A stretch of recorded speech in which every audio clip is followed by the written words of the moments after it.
doctor busted for performing surgery while high on cocaine. We're not talking about music. Get into it and tell you more about this foolishness. His name is Nathan Starke. I don't know if he's high in the mugshot. I can only tell you what I think, what he looks like. Right there, before I went under, I'd say, nope, no, Dr. Starke. I think we're going to put this off for a little while.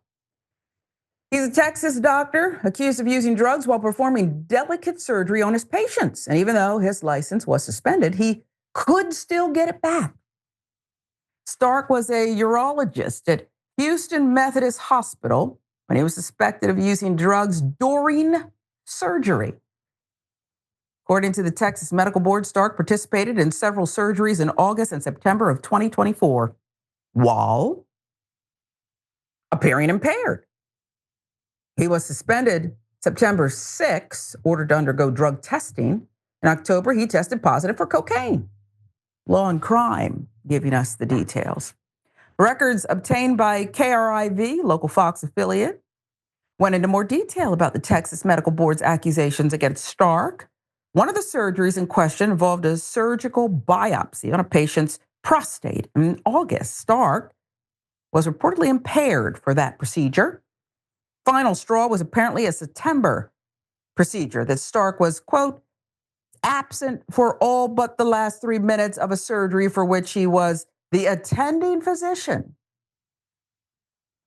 KRIV confirmed with officials at Houston Methodist that Starke was no longer employed at the hospital. Okay. Well, of course, there's more. The accusations against Starke were not limited to his medical practice. He also has a rap sheet. According to court documents, Starke has an open criminal case against him after he was charged with assaulting an ex-girlfriend in March 2023. Isn't part of their oath do no harm? That's the Hippocratic oath? Do no harm? Or am I thinking of something different? In that criminal complaint, Starke was accused of pushing the woman with both of his hands, causing her to fall, strike her tailbone back and back of her head against the floor.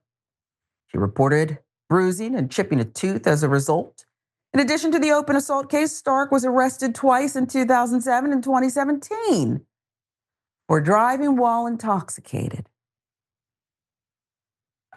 We have a problem here, and I don't know what kind of background check they do.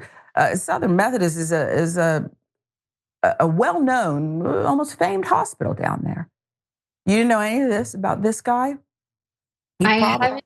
Oh, sorry. No, go. I was going to say something nasty, but I shouldn't. Well, he probably showed up with powder on his nose to the interview. If they had an in-person interview, they probably just dismissed it. Well, no, I don't know about this particular doctor, but yeah, Houston is known for our medical field and for our medical industry. It's one of our major industries here in Houston. It is world renowned. And I was actually telling Sharon during the break to our audience members that I tell my husband at least once a day that we need to move. And like this story, I'm just like, we need to move.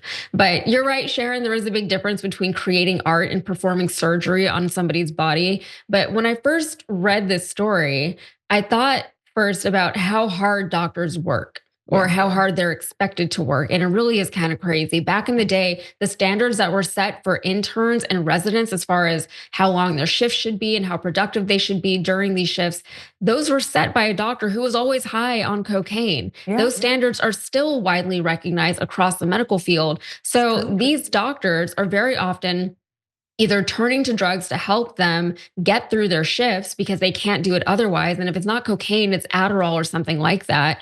Or they're like fighting for their lives and they're struggling. And I've had friends in the medical field whose bodies have given up on them and said, stop it. Like, this is unrealistic. They're on their feet for sometimes 36 hours at a time. They barely get to sleep. They barely have time to eat. They always have like granola bars in their pockets and they're just shoving it into their face. It's really, it really is unreasonable. And so you do tend to meet a lot of doctors around here in Houston, and they do have some kind of substance abuse issue. So yeah, I mean, I'm not defending this doctor. I'm not saying what he was doing was right, but I'm saying it's part of the culture that you see so often in these hospitals. And I think you make a strong point because what you said, it's fact. And we've seen the same in the airline industry over stretches that Yeah. needs to be addressed. You have pilots not earning enough money, some of these smaller carriers in particular. These are jobs where you have to be at the height of critical thinking. Yeah. Your training's not automatic, does it kick in? You have to be ripe and alert for any situation, not just with your eyes open, sleep deprived. And so I think you make a strong point. And now there's this push pull.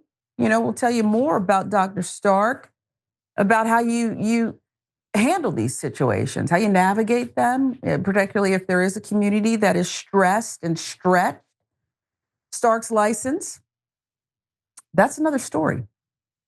He may still be able to get it back should the Texas Medical Board decide that he cleans up his act. And we need to know what that looks like, okay? Suspension is temporary, but the board stated that allowing Starke to go behind the knife at the moment poses a continuing threat to public welfare. And so while we consider what you said, Yaz, about, again, it's true about this community that is so valuable, so important. They do life-saving work, and how there's got to be changes. Okay, there's not enough doctors to go around. It's how do you got to balance that with the public's needs and trust. And that's really the rub here from these industries and these hospitals that earn gobs of money. Mhm. How can we serve the public and serve the very human needs of people who are performing these surgeries? I'll give you the last word.